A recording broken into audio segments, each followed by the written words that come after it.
B. तो option B यही प्रश्न पूछा है, डायरेक्ट प्रश्न आया है। निम्नलिखित में से कौन सा भारत का सबसे पूर्वी देशांतर है। हेलो दोस्तों, स्वागत है आप सभी का अपने चैनल पर। तो एक तरफ आप देख रहे होंगे कि बीपीएससी टीआरई का क्वेश्चन पेपर है जो पिछले साल पूछे गए हैं प्रश्न वो है, और दूसरी तरफ ये एनसीईआरटी की किताब है। तो आज मैं आपको बताने वाला हूं कि ये जो क्वेश्चन है ये कहाँ से पूछे जाते हैं, और ये एक ही चैप्टर से 3 से 4 प्रश्न पूछे गए हैं। तो इस चैप्टर को भी हम पूरा समझेंगे, उसके बाद इन प्रश्नों को भी सॉल्व करेंगे। आप चाहे किसी भी एग्जाम का तैयारी कर रहे हैं, चाहे वो आप बीपीएससी का तैयारी कर रहे हैं या फिर किसी और कॉम्पिटिटिव एग्जाम का तैयारी कर रहे हैं, इस चैप्टर से 3 से 4 प्रश्न हर बार पूछा जाता है। तो वीडियो को पूरा देखिएगा और चैनल को जरूर सब्सक्राइब कर दीजिए। आप लोग चैनल को सब्सक्राइब नहीं करते हैं। तो चलिए वीडियो को शुरू करते हैं। सबसे पहले चैप्टर को समझ लेते हैं, उसके बाद जो है क्वेश्चन को भी हम सॉल्व करेंगे। तो चलिए वीडियो को शुरू करते हैं अब। तो इसमें जो हम मेन पढ़ने वाले हैं उसकी बात करते हैं। भारत चैप्टर का नाम है भारत आकार और स्थिति। ये एनसीईआरटी का 9वीं क्लास का पहला चैप्टर है ज्योग्राफी का। ठीक है, चैप्टर फर्स्ट है और 9th क्लास का है। इसमें हम क्या क्या पढ़ने वाले हैं, सबसे पहले हम पढ़ेंगे भारत की स्थिति। ग्लोब पर जो है वो भारत की स्थिति क्या है उसको देखेंगे। उसके बाद हम पढ़ने वाले हैं कि भारत जो है इसका अक्षांशीय और देशांतरीय विस्तार जो है वो ग्लोब पे क्या है। ये आप सामने देख रहे हैं ग्लोब बना हुआ है, इस पे भारत का अक्षांशीय और देशांतरीय विस्तार क्या है। भारत का विश्व में कितना क्षेत्रफल है, इसका कितना भूभाग है वो देखेंगे। तटीय सीमा के बारे में पढ़ेंगे भारत के। उसके बाद हम देखेंगे कि इसके पड़ोसी देशों के साथ भारत का क्या संबंध है। तो इतना कुछ इस चैप्टर में देखेंगे, और इसी से 3 से 4 प्रश्न तो हर बार हर एग्जाम में पूछे जाते हैं। तो चलिए अब वीडियो को शुरू करते हैं। सबसे पहले मैं आपको एक ओवरऑल समझा देता हूँ इसके बारे में। भारत एक विशाल देश है, यह उत्तरी गोलार्ध में स्थित है। तो अब इसको समझने के लिए एक मैं आपको मैप ग्लोब बना के, सपोज कीजिए ये एक हमने ग्लोब बना लिया। ठीक है, अब ग्लोब पे जो है एक ये जो बीच से जो कि ग्लोब को ऊपर और नीचे, उत्तरी ऊपर का पार्ट हो गया उत्तर, उत्तरी हो गया, और ये दक्षिणी हो गया, उत्तरी गोलार्ध और दक्षिणी गोलार्ध हो गया। ठीक है, उत्तरी गोलार्ध और दक्षिणी गोलार्ध हो गया, और ये हो गया पश्चिम, और ये हो गया पूर्व। सबसे पहले आपको दिशा का पता होना चाहिए। तो ये ग्लोब है, ऊपर हो गया उत्तर, ये नीचे दक्षिण, और ये पश्चिम, ये पूर्व। तो ये जो 0 डिग्री जो बीच से जा रही है, जो ग्लोब को, जो पृथ्वी को उत्तर और दक्षिण भाग में बांटता है, इसको बोलते हैं हम 0 डिग्री अक्षांश। क्या बोलते हैं? 0 डिग्री अक्षांश। ठीक हो, इसी को बोलते हैं विषुवत रेखा भी बोलते हैं, या भूमध्य रेखा भी इसी को बोलते हैं। ठीक है, समझ गए होंगे। तो 0 डिग्री अक्षांश, भूमध्य रेखा, और इसी में जो, एक बार इसको हटा के वापस से करके दिखाता हूँ, और इसी में जो पूरब और पश्चिम, ये हो गया पश्चिम, पश्चिम, और ये हो गया पूरब। ठीक है, पूरब और पश्चिम में जो ये इसको 2 भागों में बांटता है, ये होता है 0 डिग्री देशांतर। इसको ग्रीनविच रेखा भी कहते हैं, प्राइम मेरिडियन भी इसी कहते हैं।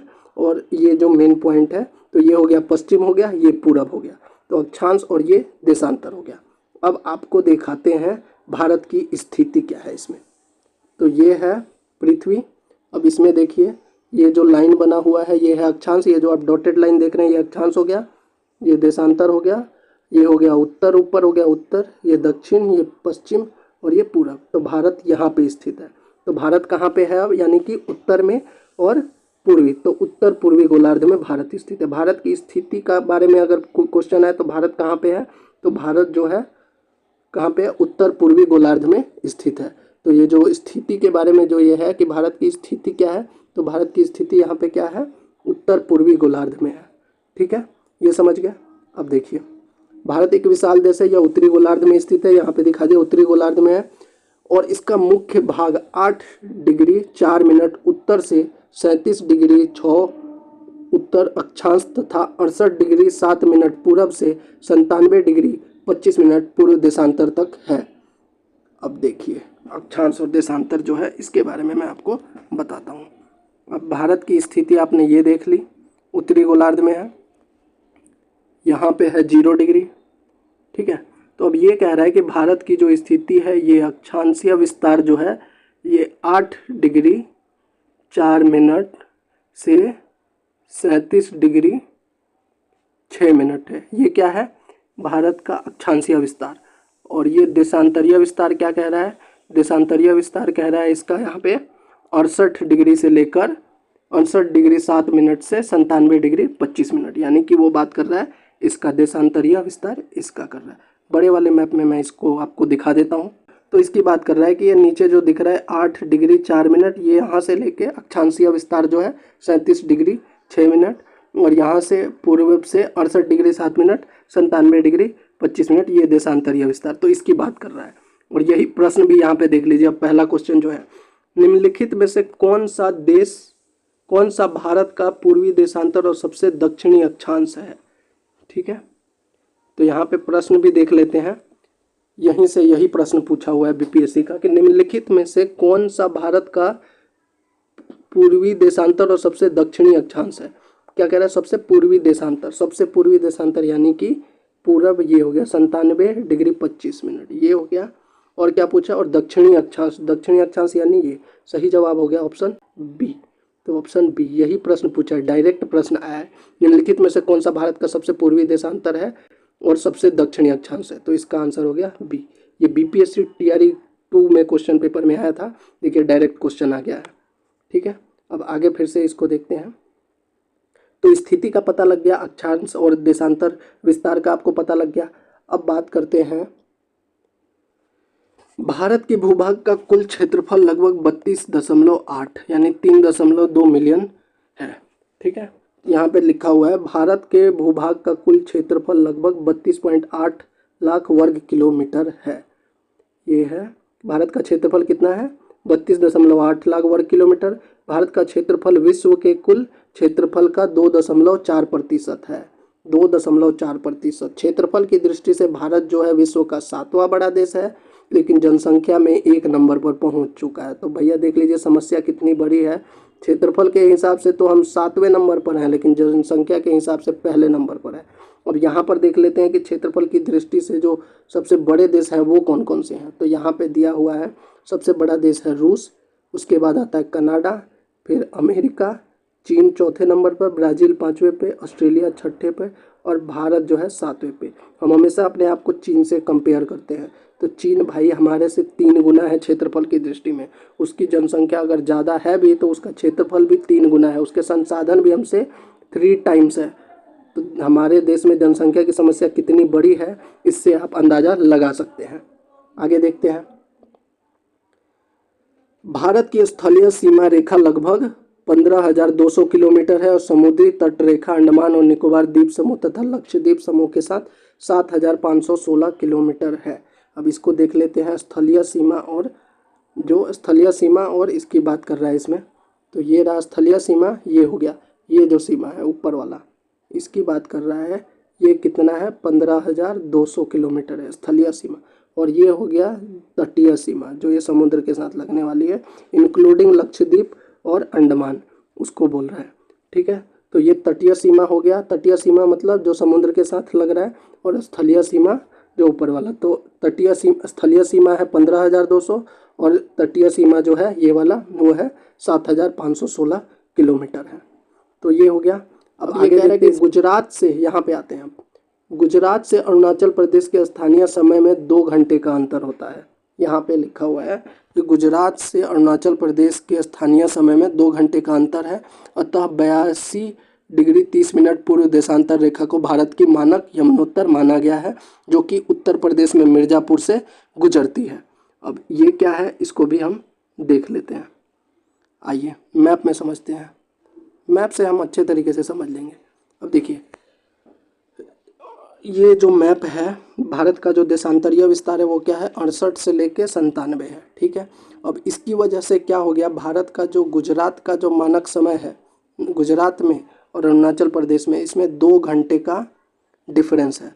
तो अब भाई हर चीज़ के लिए 2 घंटे का, एक ही देश में 2 घंटे का मतलब समय अलग अलग रहेगा। तो अलग अलग तो नहीं किया जा सकता, हर चीज़ के लिए अलग चीज़ नहीं बना सकता, ट्रेनों के लिए टाइम टेबल या हर चीज़ के लिए नहीं किया जा सकता।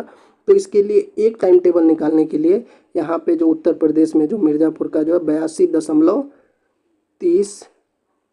डिग्री 30 मिनट जो है, इसको मानक यमुनोत्तर माना गया।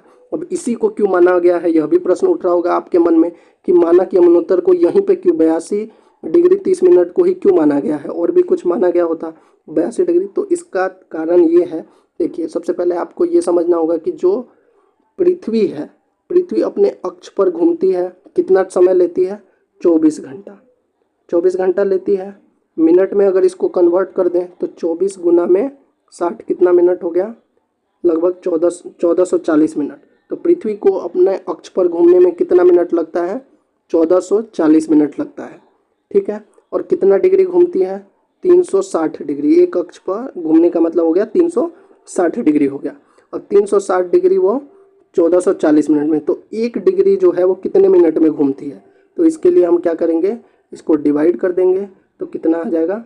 4 मिनट आ जाएगा। तो 4 मिनट में जो है पृथ्वी जो है वो 1 डिग्री घूमती है। ठीक है। तो अब यहाँ पे आ जाइए इसी हिसाब से, इसीलिए यहाँ से अब देखिए 68 और 97, 68 मान लेते हैं यहाँ पे 97, 97 में से आप 68 को माइनस कर दीजिए। यहाँ से आपको पता लग जाएगा कि 82 डिग्री 30 मिनट को ही क्यों मानक यमुनोत्तर माना गया है। यहाँ पे 29 हो गया, 29 इंटू में 4 कर दीजिए, लगभग 116 मिनट, लगभग 2 घंटे आ गया। तो यही 2 घंटे का अंतर आ रहा है। ठीक है। तो अब क्या करेंगे, अब 29 हो गया ना, तो 29 का आधा क्या होगा? यहाँ से इसमें से 97 में 68 माइनस करेंगे 29 हो जाएगा। 29 का आधा क्या हो जाएगा? 14.5। 68 में से 68 में 14.5 जोड़ दीजिए तो आ जाएगा 82.5। तो 82.5 जो है 82 डिग्री 5 मिनट जो है उसको इसीलिए यमुनोत्तर माना गया है, क्योंकि यहाँ से ये बीच का पॉइंट हो जाता है 1 घंटे। अब ये लोग अपना एडजस्ट करेंगे और 1 घंटे ये एडजस्ट करेंगे। और ये जो मानक यमुनोत्तर है कहाँ पे है? तो ये उत्तर प्रदेश के मिर्ज़ापुर में है। तो इसीलिए इसको मानक यमुनोत्तर माना गया है, क्योंकि इसको मध्य बिंदु माना गया है 1-1 घंटा एडजस्ट करने के लिए।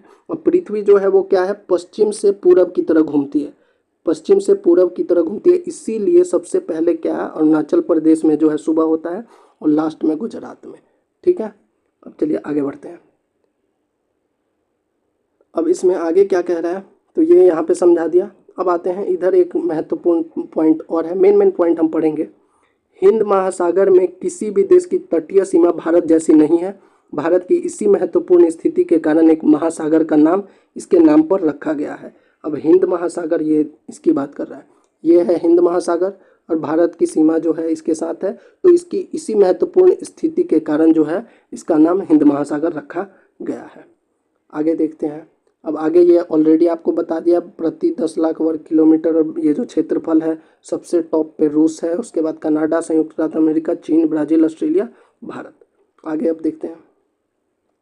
एक चीज़ और इसमें बता देता हूँ, भारत का जो ये पूरब से पश्चिम, ऊपर से लेके नीचे तक जो है, पूरब से लेके नहीं पश्चिम से लेके पूरब तक जो है ये इसका कितना है? 2933 किलोमीटर है। और वही अगर उत्तर से दक्षिण की बात करें तो ये कितना है? 3214 किलोमीटर है। लंबाई जो है ये 3214 किलोमीटर है। तो अभी तक आपको मैंने ये समझा दिया। तो ये पूरब से पश्चिम हो गया और उत्तर से दक्षिण हो गया। अब इसमें हम बात करते हैं, एक और चीज़ आता है कर्क रेखा। कर्क रेखा क्या होता है? तो कर्क रेखा को भी इधर ही समझा देता हूँ। कर्क रेखा जो होता है ये जैसे कि यहाँ पे है, ये हो गया भूमध्य रेखा, ये हो गया भूमध्य रेखा और इसके समानांतर ही अक्षांश रेखा है। इसी को 0 डिग्री अक्षांश बोलते हैं। भूमध्य रेखा जो है 0 डिग्री अक्षांश को ही भूमध्य रेखा बोलते हैं। और इसी के समानांतर बहुत सारी अक्षांश रेखाएं हैं। अब इसी में से जो 23.5 डिग्री उत्तरी अक्षांश है, 23.5 डिग्री उत्तरी अक्षांश, उसी को कर्क रेखा कहते हैं। और 23.5 डिग्री दक्षिणी अक्षांश को कहते हैं मकर रेखा। तो ये भी इम्पोर्टेंट है। अक्षांश रेखा कौन सी है, कर्क रेखा कौन सी है और मकर रेखा। तो 23.5 डिग्री उत्तरी अक्षांश को कहते हैं कर्क रेखा, 23.5 डिग्री दक्षिणी अक्षांश को कहते हैं मकर रेखा। तो कई बार सवाल आता है कि जो बीच कर्क रेखा जो है वो भारत के बीच से जाती है, तो किस किस राज्यों से होकर गुजरती है, यह भी प्रश्न आ जाता है। तो वो कहाँ कहाँ से होकर गुजरती है वो भी मैं आपको यहाँ से बता देता हूँ। तो सबसे पहले वो यहाँ से गुजरात, राजस्थान, मध्य प्रदेश, छत्तीसगढ़, झारखंड, पश्चिम बंगाल और इधर आगे और भी है त्रिपुरा और मिजोरम। 8 राज्यों से होकर गुजरती है। गुजरात, राजस्थान, मध्य प्रदेश, छत्तीसगढ़, झारखंड, पश्चिम बंगाल, त्रिपुरा और मिजोरम। कर्क रेखा इन 8 राज्यों से होकर गुजरती है। अब आगे देखते हैं। अब इसमें भारत के पड़ोसी देश के बारे में बताया गया है। अब भारत के पड़ोसी देशों के साथ भारत की क्या स्थिति है उसको भी देख लेते हैं। अब भारत का पड़ोसी देश मैप में ही देख लेते हैं, भारत और उसके पड़ोसी देश। भारत जो है वो सबसे बड़ी सीमा किसके साथ साझा करता है, तो वो बांग्लादेश के साथ साझा करता है। किसके साथ साझा करता है, बांग्लादेश के साथ साझा करता है। अच्छा, एक पॉइंट और छूट गया जो मैंने ऊपर बताना रह गया, वो मैं आपको एक बार बता देता हूँ कि भारत का जो है मैप जो है इसमें ये सबसे जो उत्तरी बिंदु है, उत्तरी बिंदु, ये इसकी बात कर रहा हूँ मैं। एक बार रुक जाइए, मैं इसको छोटा करके आपको दिखा देता हूँ। हाँ, इसकी बात कर रहा हूँ। सबसे जो उत्तरी बिंदु, इसका क्या नाम है, इसका नाम है इंदिरा कॉल। सबसे उत्तरी बिंदु है जो, उसका क्या नाम है, इंदिरा कॉल। सबसे दक्षिणी बिंदु, दक्षिणतम अगर जमीनी की बात करें तो उसको बोलते हैं केप कमोरिन कन्याकुमारी। जमीनी जो तमिलनाडु में है, कन्याकुमारी, ठीक है, कन्याकुमारी ऊपर हो गया इंदिरा। अगर वही टोटल पूछा जाए सबसे अंतिम दक्षिणतम बिंदु तो वो हो जाएगा इंदिरा पॉइंट, लेकिन ये 2004 के सुनामी में डूब गया था, 2004 के सुनामी में डूब गया इंदिरा पॉइंट। तो अगर सिर्फ पूछा जाए भारत का दक्षिणतम बिंदु, अंतिम दक्षिणतम बिंदु, तो इंदिरा पॉइंट। अगर जमीनी पूछा जाएगा दक्षिणतम बिंदु तो वो कन्याकुमारी, जिसको हम केप कमोरिन भी कहते हैं। वहीं अगर पूछा जाएगा पश्चिमी बिंदु तो पश्चिमी बिंदु यहाँ पे हो जाएगा, इसको क्या बोलते हैं हम, घूमर मोटा, जो गुजरात में है। और वहीं अगर पूर्वी बिंदु पूछा जाएगा तो इसको कीबीथू बोलेंगे, जो अरुणाचल प्रदेश में है। तो ये भी एक इम्पोर्टेंट पॉइंट है। साथ ही एक चीज़ और आपको पता होना चाहिए कि ये जो भारत जो है सीमा बनाता है, स्थलीय सीमा और जलीय सीमा, ये भारत के जो कितने राज्य ऐसे हैं जो तटीय सीमा बनाते हैं, यानी पानी के साथ। तो यहाँ पे देखिए, सबसे पहले गुजरात हो गया, उसके बाद हो गया यहाँ पे महाराष्ट्र, फिर हो गया गोवा, फिर हो गया यहाँ पे कर्नाटका, फिर हो गया केरला, फिर हो गया तमिलनाडु, फिर हो गया यहाँ पे आंध्र प्रदेश, आंध्र प्रदेश हो गया, फिर यहाँ पे हो गया उड़ीसा, और फिर हो गया वेस्ट बंगाल। तो कितने राज्य हो गए, 1 2 3 4 5 6 7 8 9। तो भारत के ऐसे 9 राज्य हैं जो कि तटीय सीमा बनाते हैं। कितने राज्य हैं, 9 राज्य ऐसे हैं जो तटीय सीमा बनाते हैं। और इसमें भी एक इम्पोर्टेंट पॉइंट है, 9 में से 2 राज्य ऐसे हैं जो तटीय और अंतर्राष्ट्रीय सीमा, जमीनी सीमा दोनों साझा करते हैं। वो कौन कौन से हैं, वो है गुजरात जो पाकिस्तान के साथ, और इधर है बांग्लादेश के साथ जो है वेस्ट बंगाल जो है। तो 2 राज्य ऐसे हैं, वेस्ट बंगाल और गुजरात, जो तटीय और अंतर्राष्ट्रीय सीमा दोनों साझा करते हैं। तो ये भी बहुत इंपॉर्टेंट पॉइंट है, बहुत सारे एग्जाम में पूछा जाता है। चलिए एक बार फिर से आगे बढ़ते हैं। तो ये बीच में छूट गया था, इसीलिए मैंने सोचा एक बार बता ही देता हूँ, ये भी एग्जाम में पूछा जा सकता है। अब भारत के पड़ोसी राज्य जो है उसके बारे में जान लेते हैं।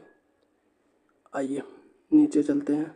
तो भारत का जो स्थिति है उसमें क्या है, पड़ोसी राज्य से पहले भारत में कितने टोटल राज्य हैं, तो भारत में वर्तमान में कितने राज्य हैं, 28, 8 केंद्र शासित प्रदेश हैं।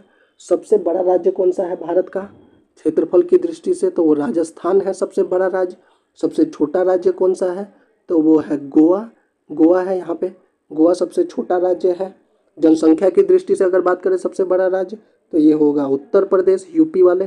तो यूपी वाले जो जनसंख्या की दृष्टि से सबसे बड़ा राज्य उत्तर प्रदेश, क्षेत्रफल की दृष्टि से राजस्थान, जनसंख्या की दृष्टि से सबसे छोटा राज्य अगर पूछा जाएगा तो वो हो जाएगा हमारा सिक्किम। सिक्किम जो है वो जनसंख्या की दृष्टि से सबसे छोटा राज्य है, ठीक है। सबसे छोटा राज्य हो गया, सबसे बड़ा राज्य हो गया जनसंख्या और इसकी दृष्टि से हो गया। अब बात करते हैं भारत के पड़ोसी देश के बारे में। तो भारत जो है अपने पड़ोसी देशों के साथ जो सीमा साझा करता है, सबसे बड़ी सीमा किसके साथ बनाता है, तो वो बांग्लादेश के साथ बनाता है। बांग्लादेश के साथ भारत जो है वो सबसे बड़ी सीमा साझा करता है। पाकिस्तान के साथ जो है भारत जो ये सीमा साझा करता है ऊपर की दिशा में, इसको क्या बोलते हैं, red Cliff line. Red Cliff क्या बोलते हैं, red Cliff line. Red Cliff line Pakistan के साथ, बांग्लादेश वाले को भी रेड क्लिफ ही बोलते हैं। वहीं छोटा सा एक सीमा, सबसे छोटा सीमा भारत किसके साथ साझा करता है, यहाँ पे साझा करता है अफगानिस्तान के साथ, ठीक है। इसको क्या बोलते हैं, ड्यूरेंड लाइन।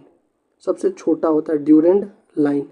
सबसे छोटा बॉर्डर जो है भारत अंतर्राष्ट्रीय सीमा 106 किलोमीटर का होता है। सबसे बड़ा जो है बांग्लादेश के साथ 4096 किलोमीटर का होता है, ठीक है। तो ये जानना जरूरी था। भारत पाकिस्तान के साथ यहाँ पे साझा कर रहा है, फिर अफगानिस्तान के साथ।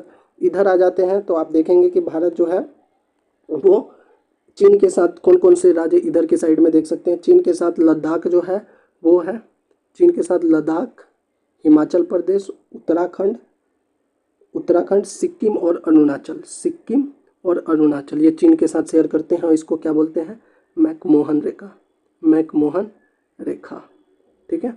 बांग्लादेश के साथ भी शेयर करता है। बांग्लादेश के साथ जो भारत के कौन कौन से राज्य जो है वो बॉर्डर शेयर करते हैं, तो वो हो जाएगा असम आप देख रहे हैं, असम जो है वो बांग्लादेश के साथ शेयर कर रहा है इधर। उसके बाद है अपना ये देख लीजिए, मिजोरम हो गया, त्रिपुरा हो गया, मेघालय हो गया और पश्चिम बंगाल। तो ये 5 राज्य जो है वो बांग्लादेश के साथ शेयर कर रहे हैं। वहीं म्यांमार इस साइड में, म्यांमार के साथ भी भारत के राज्य जो है वो सीमा शेयर करते हैं। कौन कौन से हैं? तो अरुणाचल प्रदेश हो गया, ऊपर देख रहे होंगे आप, अरुणाचल प्रदेश, नागालैंड, मणिपुर और मिजोरम। ये 4 राज्य जो है ये म्यांमार के साथ शेयर कर रहे हैं। 5 राज्य बांग्लादेश के साथ शेयर कर रहे हैं।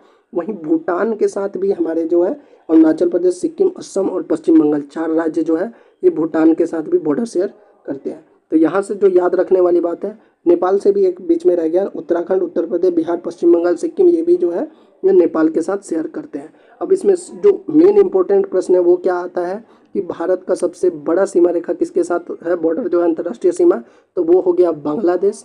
और सबसे छोटा जो है वो किसके साथ, वो अफगानिस्तान। ठीक है। सबसे बड़े वाले का क्या नाम है, रेड क्लिफ, और उसकी लंबाई क्या है 4096, और अफगानिस्तान वाले के साथ 1006 किलोमीटर, और इसका नाम है ड्यूरेंड लाइन। तो ये था चैप्टर जिसमें हमने पड़ोसी देशों के बारे में पढ़ लिया, भारत की स्थिति पढ़ लिया, पश्चिमी बिंदु, उत्तरी बिंदु सब देख लिया, मेन पॉइंट हमने पढ़ लिया। एनसीईआरटी का क्लास 9th का फर्स्ट चैप्टर है। अब इसमें हम देखते हैं जो प्रश्न पूछे गए हैं ज्योग्राफी के। तो देखिए, पहला प्रश्न तो मैंने आपको ऑलरेडी बता दिया, निम्नलिखित में से कौन सा भारत का सबसे पूर्वी देशांतर, तो बी ऑप्शन है। निम्नलिखित में से, अब दूसरा प्रश्न है, निम्नलिखित में से कौन सा कथन सही है? भारत का भूमि क्षेत्रफल 3.28 मिलियन वर्ग किलोमीटर है, तो ये सही है। भारत की स्थलीय सीमा 15,200 किलोमीटर है, ये भी सही है। तो इसका आंसर क्या हो जाएगा? उपरोक्त में से एक से अधिक। भारत का क्षेत्रफल कितना है? 3.32 लाख वर्ग किलोमीटर है ना, तो वही चीज़ कह रहा है। तो इसका सही जवाब हो जाएगा उपरोक्त में से एक से अधिक। वहीं तीसरा प्रश्न इसमें देखिए क्या है, भारत की लंबाई और चौड़ाई की दृष्टि से निम्नलिखित में कौन सा सही है? अब देखिए, ये जो बताया था मैंने 3214 और 2933, वही प्रश्न, डायरेक्ट प्रश्न है। 3214 ये रहा, यहाँ पे देख रहे होंगे लंबाई इधर उत्तर से दक्षिण, और ये पूरब से पश्चिम 2933। तो इसमें कौन सा सही जवाब हो गया? ए। तो देखिए, डायरेक्ट क्वेश्चन 3, एक ही चैप्टर से 3 डायरेक्ट क्वेश्चन जो है एनसीईआरटी के बुक्स, और ऐसे नहीं और भी क्वेश्चन पूछे जाते हैं जो किसी भी कॉम्पिटिटिव एग्जाम में इस चैप्टर से जरूर प्रश्न पूछे जाते हैं। तो अगर आपको वीडियो अच्छा लगा हो तो चैनल को जरूर सब्सक्राइब कीजिए। ये फर्स्ट चैप्टर था हमारा एनसीईआरटी का 9th क्लास का, चैप्टर 1 है, 9th क्लास का है। इसके बाद और भी एनसीईआरटी का चैप्टर जिसमें से एग्जाम में पूछे जाते हैं प्रश्न, वो लेकर आऊँगा अगले वीडियो में। तो जरूर चैनल को सब्सक्राइब कीजिएगा। जय हिंद।